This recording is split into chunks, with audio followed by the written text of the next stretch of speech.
Hi everyone, and welcome back to my channel called Zuzanareacts, where I learn all things Bahara with your help, and I just share my Slovak Central European point of view. And today's video, I find it's going to be super excited. So what I have been recommended is a video of the youngest European apparently billionaire who has made it in India. And it's all about how India is, that's kind of what I understood the video is going to be, a valuable kind of market. And apparently there is a lot to learn for Indians or foreigners, for the matter, about India and also about Indian market and potential business opportunities. So for those of you that are interested in business, which I understand a lot of Indian population is very entrepreneurial, I am sure that this could be a very interesting podcast. Now, this takes 2 hours, so I will try to do it in a number of parts. I think it will be at least 4 parts, but let's see how we get on. As per usual, I will try to pause it where I feel like it's maybe the most natural, but before we get into the podcast, please like this video and click on the subscribe button and turn on the notification. Thank you so much for your support. So let's get into this and we'll see how we pan out during the conversation. I'm super curious. Fabian, hello. How are you? I'm good. I need to be very honest with you before we start talking. I love talking to foreigners on my podcast. It's a lot of fun. And for us, it's good too. For me, it's the first time in India. So. But you've been here for 9 months. Yeah, I'm living in India, but I've never done a show. I was focusing on my business. I will begin this podcast with a very simple question. Kem cho? Majama. Gujarati bolo cho. Hindi nene. Toro toro. I find it so fascinating that you know Gujarati, dude. Just a little bit. How long have you been in Gujarat? 9 months. And you've been in Ahmedabad? Gandhinagar. Gandhinagar. How are you liking life in India? It's amazing. Yeah? I really love it. It's an experience. Not everything is easy. Things are difficult, but they are really good things, so I really like it. Dude, what I find crazy about you is... He sounds very French to me. Now, let me know what you think. I'm very curious if he's going to reveal which country he comes from, but I would bet it's France.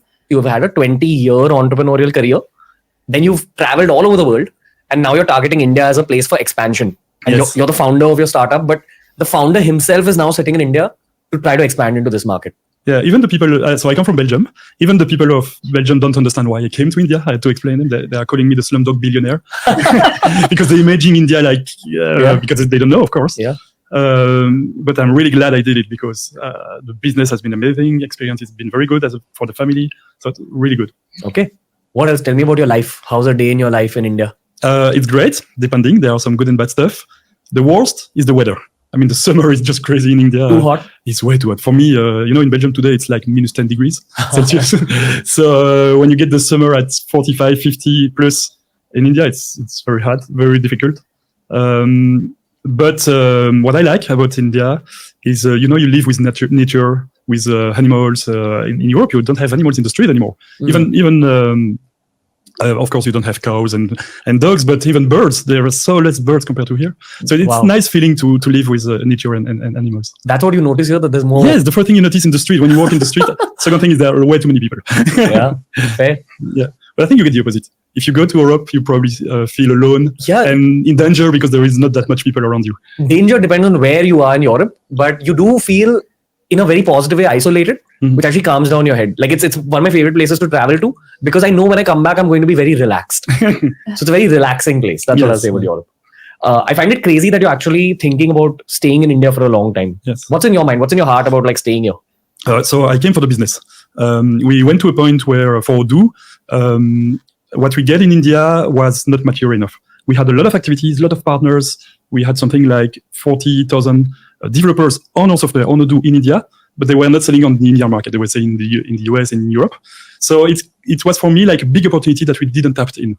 You mean all your developers, your coders? Not only ours, because we only have 4,000 employees, but we work with partners who are companies offering services on our product. And we had a lot of partners in India, but they were not addressing the Indian market. They were just looking outward to sell. They were selling development services in the US and in Europe. And I wanted to refocus that on the domestic market because India's SMEs is big. GDP is growing at 8% per year. So it's a massive market, 1/5 of the world population. So you cannot close your eye to such a big and future economy. So I came here in order to develop the local market. You know, in order to understand you better, why don't you introduce your own life's work a little bit before I ask you more questions about India and Europe? Okay, well, yes, probably the right way to start. Yeah, because people, especially business-oriented audiences, which is a big chunk of YouTube audiences now, are very interested to know about how the world looks at India and about how you want to sell in India and why do you want to sell here. Because honestly, Indians, if you look at it from a mass scale, are not easy customers. They're difficult customers to win over. So I want to get into all those tangents about all your challenges you faced here, etc., etc. But let's begin with a little bit about your story. Yes. So you began as a coder. Yeah, I was a developer, engineer. I started to, and I love business. So I was reading 2-3 books about management, psychology to develop my business every week. I did a lot of things, and this one, which is a work better than the others. So I started alone. After 2 years, I had 1 employee. After 3 years, 3, 4, 5. This is in 2004 you began. That was in 2002, yes, when I was still a student. And then I grew organically, bootstrapped the company. I started to sell services on this software. So the software is a management software. At the beginning, I was selling services. So I asked Alain, what do you want? And I was developing everything. And I did that until 2010. And at that time, I had a software that had a lot of features because I developed everything the customer would ask for. So it was full of features, but ugly, complex, and everything. And at that time, I had 100 employees. So I decided to do a pivot in the business model and say, we cannot do service and develop everything people need. We need to focus as a software vendor and develop a clean product and not develop for customer, but develop what's good for the mass. So for 8 years, you got requests from businesses. They asked you to develop softwares which would help their individual business problems. Yes. And eventually you developed so many softwares that you realize, hey, hold on, I can actually turn this into a tech product and probably make it more profitable than what we're doing. Yes, it was a bet because from one day to another, I decided to stop services, stop all revenues. I had 100 employees and say, okay, now we'll focus on something else. We'll create a network of partners. They will do the service and we will sell maintenance. So from one day to another, you will sell what? Maintenance service. Support, bug fix, upgrades. And that was risky because we would stop all activities from one day to another to refocus on something else. So I raised 3 million euros with French VCs at the time. So that we can do the pivot in the business model and say, okay, no, let's refocus on making a clean product.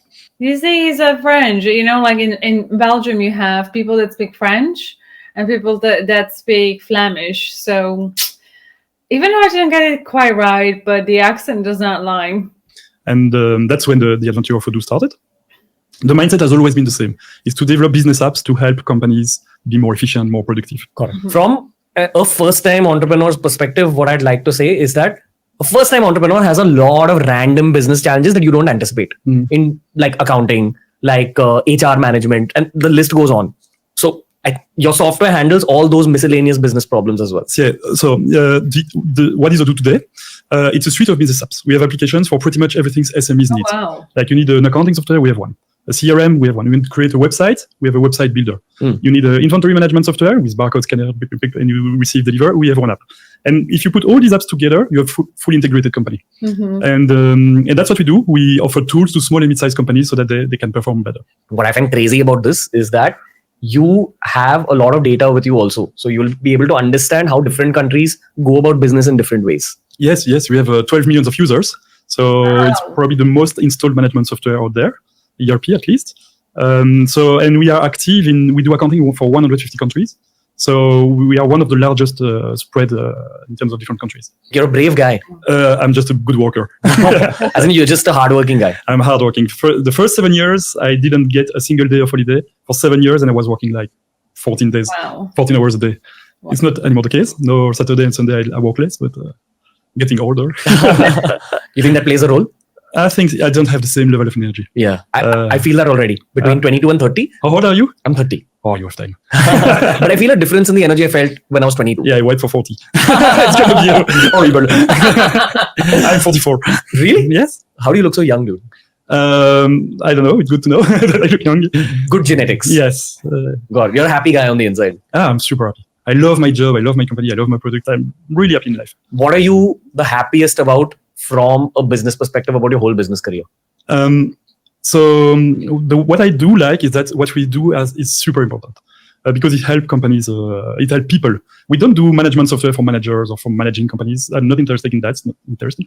I do tools so that every employee in the companies can do their job better, can save time, do less administrative tasks, less boring tasks. So we really help millions of people having a better life because if you think about it, you probably spend 30-40% of your time at work. So better do it with good tools so that you enjoy doing rather than doing boring administrative re-recording of data. And I feel like we have a massive impact on the society because of that. We do it with, we didn't talk about it, but with a special business model, which is open source. So a lot of people can get it for free, download, modify.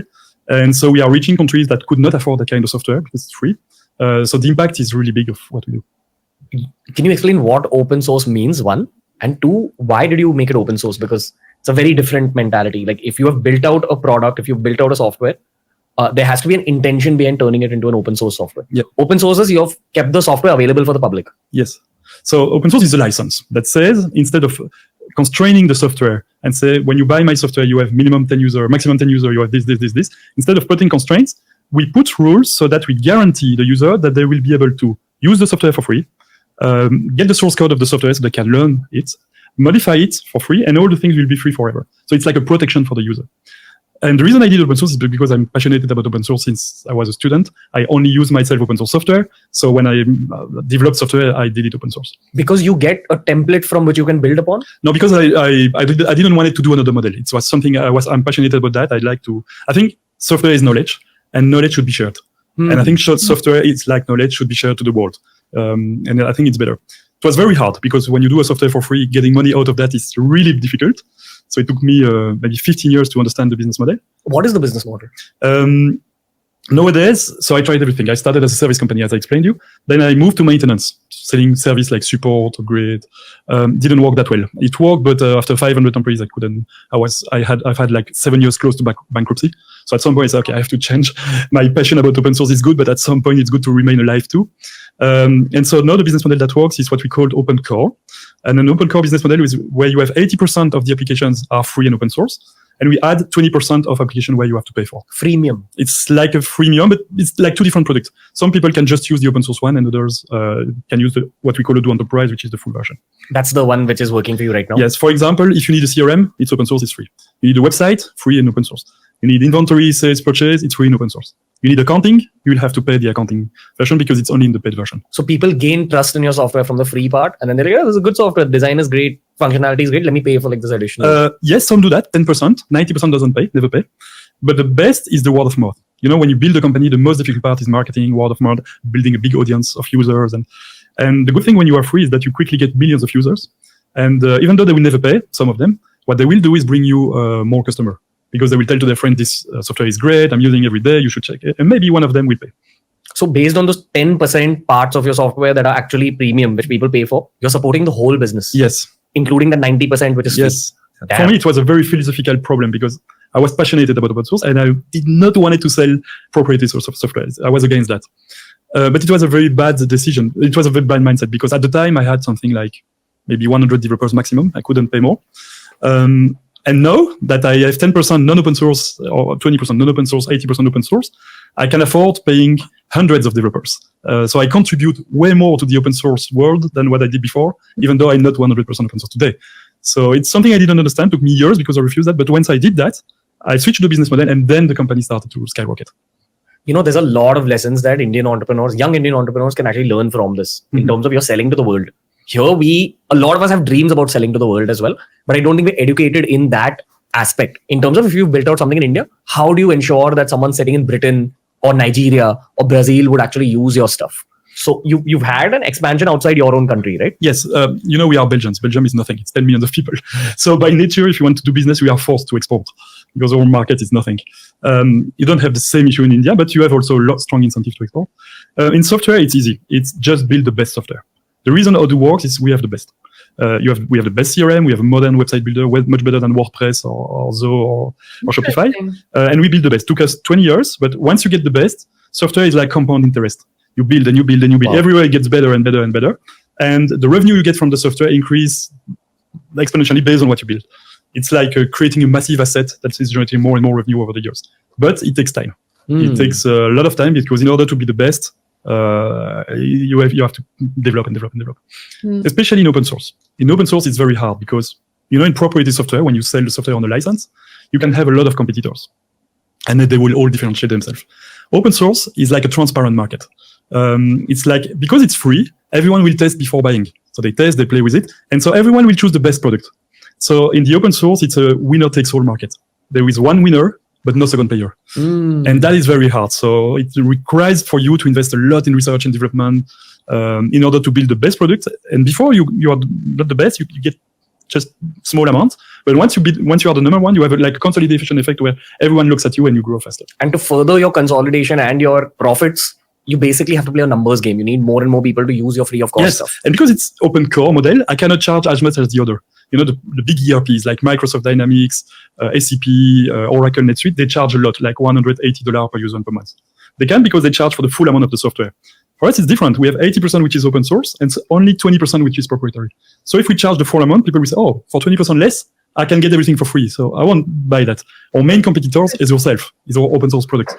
So we have to charge at 1/5 of the other because we can only charge a small layer which is for a fee, which means we have to compensate with big volumes. Which is also partly why India? No and yes. For me, up to now. So it changed 1 year ago. The role of India for us changed 1 year ago. Before, India was like the service provider for the world. So the local market in India was nothing. We had only a few users, but they were selling development services to all our partners all around the world because in Europe, in the US, we are lacking developers. So they were all subcontracting to Indian partners. So India, at the beginning, helped us a lot to provide services we couldn't afford in the other countries. Now it changed. Since 1 year, that's the reason why I came here. Our main focus is the local market because they are like old school software like Tally that we need something modern to replace. And the local market is big, growing fast. So now since 1 year, we decided, okay, now it's time to focus on selling to Indian companies. In rupees, how much does your... So Odoo is, the way we work is that one app is free. So you need a website, free. Forever, unlimited users with domain name, everything free. You need a CRM, free. You need an accounting software, free. You need electronic signature to sign the contract, free. Wow. But if you need more application, if you need all of them, so all the application is like something like 80 different applications to run your whole business, that's 580 rupees per month. That's it? That's 580 rupees per month per user, yes. Per user? It's cheap, huh? Yeah, it's still very cheap. So in a company, how many users end up? Depends on the company. You could have a company of 50 people, 10 users. So 1/5 of the company. The price is not an issue. Yeah, it's 580 rupees is pretty much nothing for what they get for. What challenge are you facing with expanding in our country? The main one is marketing. It's because we were known from developers, but we were not known from businessmen. So Odoo had a lot of developers in India, but business were not using because developers were focusing on selling to Americans. And so now we have to say, hey, we are here, so we are ready to support and serve you. That's one. The other one is we had to adapt the product. We had to put the price in rupees, decrease our price. We really had to do a lot of things to adapt to the Indian market. Like we had to change our accounting to be GST compliant, TDS, TCS, Damn, dude. all the things. So we did that last year to meet all the Indian needs. As an MNC owner, like a multinational company owner, what have you learned specifically about the Indian market? It's very price sensitive. When you work with an American, they will want the beautiful software and they will pay whatever the price. They want the best, beautiful, clean software. Indian, they ask the price first. How much does it cost without having seen the software? So it's a very price sensitive market. You could have the best software in the world. You have to be at an affordable price. It's a fast deciding market. So like in Europe, or the worst is Africa. They take months to decide. Europe, it's okay. India is a little bit faster. What we do transform companies. So it's massive impact on the companies. So we have sales cycles could be 1-3 months for small companies. India, it's a little bit reduced. Yes. So Indians want to move with speed and they'll go for the cheapest option. Yes. That's how. And one of the main issue I have with Indian customer is that they think they can do everything on their own. They never want to buy services. So they say, I'll just buy the software, I will do myself. But when you change your accounting, you change your inventory management, you change a purchase, sale, your website, you do a new website. Even though our software is super simple, it's better if we help them with service. But most Indian companies try to do it on their own first, and then they call only if they have issues. Where in the US, they will say, I need someone that does everything for us. I will do nothing and just buy a lot of service to be sure that we do the job for them. One layer deep, psychologically speaking, why do you think that difference is there between America and India? I think a lot comes down to price. If they don't want to services because they don't want to buy service, I believe. I'm always surprised when you go to a shop in India, you want to buy, I don't know, Kit Kat, chocolate bar. There is always a 10 rupees Kit Kat, the 20 rupees Kit Kat, the 35 rupees Kit Kat. It's all about price. And I understand. I mean, it's not the same level of quality of life. Americans have so much money and credit. They can buy everything on credit. Here, it's more rational, I would say. People are more practical about going about. They are more savvy. They focus for on sure. Saving money more. Yes, and something that changed a lot is sometimes in India you throw humans at the problem, where in the other countries you try to automate to have less employee, less cost, less. In India, some workers are so cheap that sometimes you just put more workers to solve the issue. One of the examples I had is our accounting software. It's accountant, they receive their job in the morning, they get a pile of bills and they have to record the data in the system. It's a bit shitty, you record data every day. It's not very interesting. Now with artificial intelligence, all this is processed automatically. You don't need to record anymore.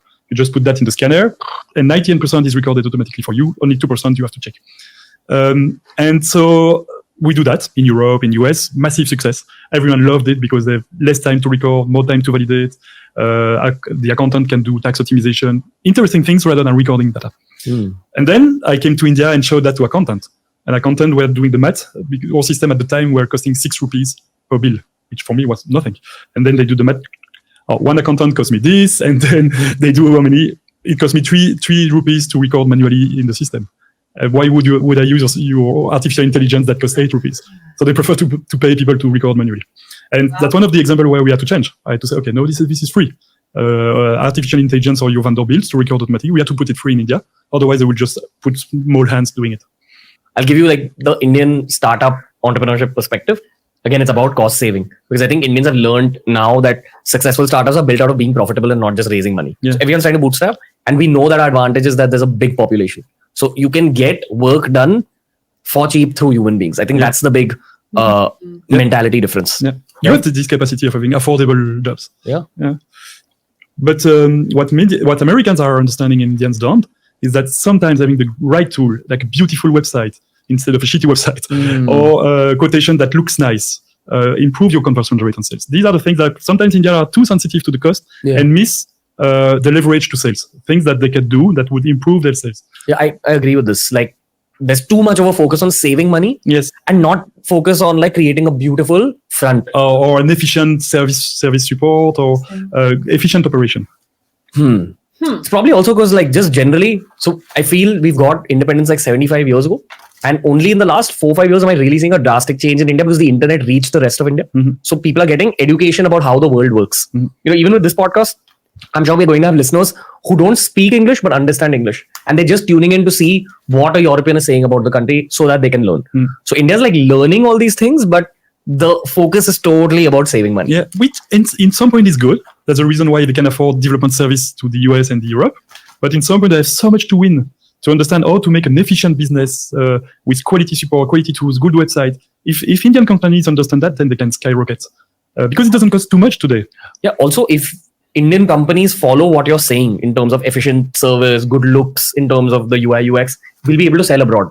And I think that's what a lot of Indian organizations are not being able to do. Yes. Like in terms of our websites don't look great. The UI UX quality in India as of now is not at the world standard. No, it's not. Yeah. But in Europe, when you see Swedish companies, when you see, British companies, the look, the quality and feel is very, very different. Yes. I think that's the big weakness we have in India. I see it changing a little bit. Like we have UI UX designer influencers now who teach UI UX design, but that's one person. Yeah.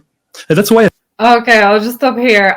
But just so you know, because I worked in advertising most of my career, it costs them a lot of money to make it that way. You have to have specific budget, and we are talking about hundreds and hundreds and hundreds and hundreds and millions of pounds that is spent in things looking nice, right? Like it's amazing. I think after the podcast, I'm going to check out his product because it's certainly very intriguing, but in reality, to make things look nice, it costs a lot. I think Odoo has a role to play in India because that's what we are bringing to the Indian companies, these tools. All of this, getting a beautiful website, automating your accounting, efficient CRM or help desk tool. It's all about tools. When you have good tools, you can perform better in a more efficient way.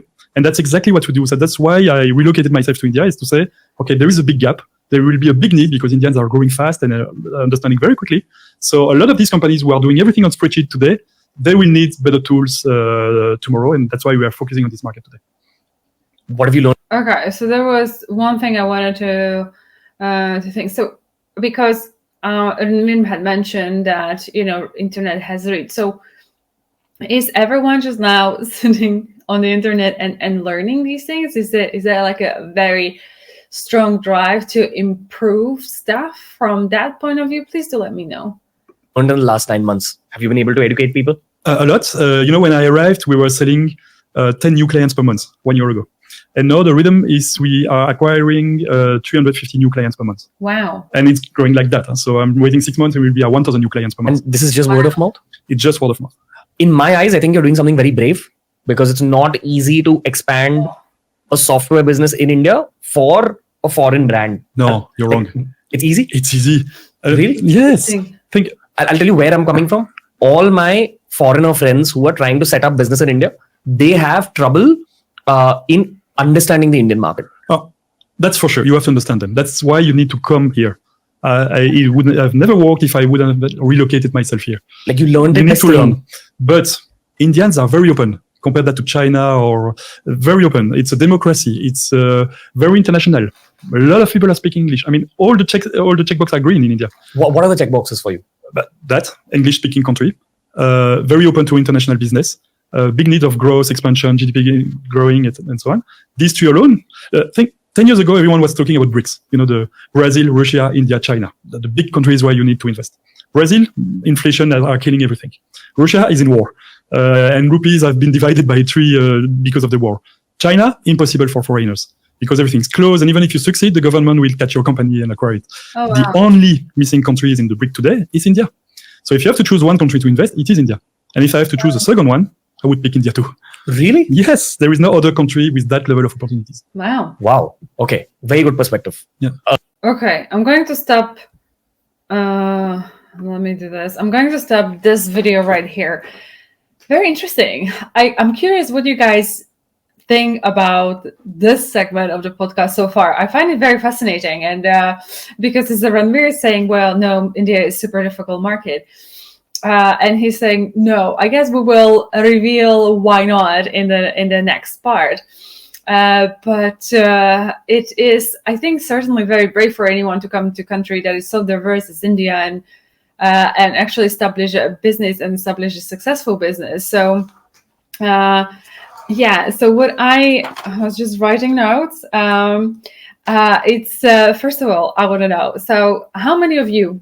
Let me know in the comments. Are entrepreneurial and or are already having your own businesses? I would be just very curious, because I always get the impression from India that they are very entrepreneurial.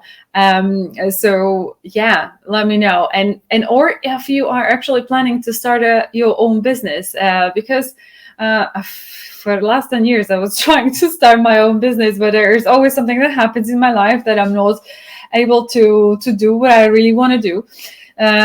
So I just, I'm just very curious to hear about your perspective. And so he talked a lot about the price sensitivity. So I presume that is right. So is that the culture in India is very much like, I need to save all as much as possible, and which is to the detriment of how things are looking like. So I would love to know that. Hang on, I'm just going to check my notes. To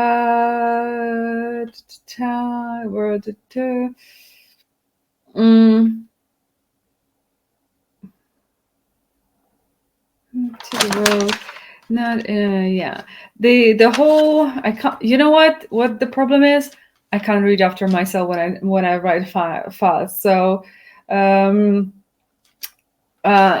yeah, the whole conversation about the fact that the websites themselves are not looking as pretty. So what is kind of the mentality? It's just because there is that many people that are, that the market is so big that you don't really need to try that hard. I think that in the West parts, right, like the market is very, very competitive. So, and we get really spoiled over here, clearly, as in comparison to India. Like, when I work for big companies and for likes of Unilever, and I was running one of their the global software for them within marketing and advertising space. They had like one tool. When we replaced the tool, the user adoption skyrocketed, and it was not just like Unilever, like Europe, but it was also like India and Americas, and basically everywhere the company is based off. So it was like people didn't want to use it because it was clunky, because it felt like it was from the 90s. So the UX and UI is almost like how you get people to actually take action. So it is surprising. So it's entrepreneurial, but I guess from what he was saying, that the internet has been like all over now India, and people are learning, and it's fascinating. So I'd love to know your perspective on what is like the mindset of a business owner, and just to throw in another question, what I would love to know, what is Fly right now in India? What is like the big thing in India that everyone is buying, everyone is talking about? Because we never have this conversation. Actually, I discuss so many different topics, but this is interesting. So I would just love to know what is like hype, or hip in Indian market right now. I'm actually quite curious. What do people buy? What are people interested in from just like the day-to-day perspective? So please do let me know in the comments. And with that being said, thank you so much for watching this part 1 of the video with me. If you did enjoy, please give it a thumbs up, share a like, and subscribe to this channel, and I will see you in part 2. Until then, please do take care. I'm sending much love. Bye-bye.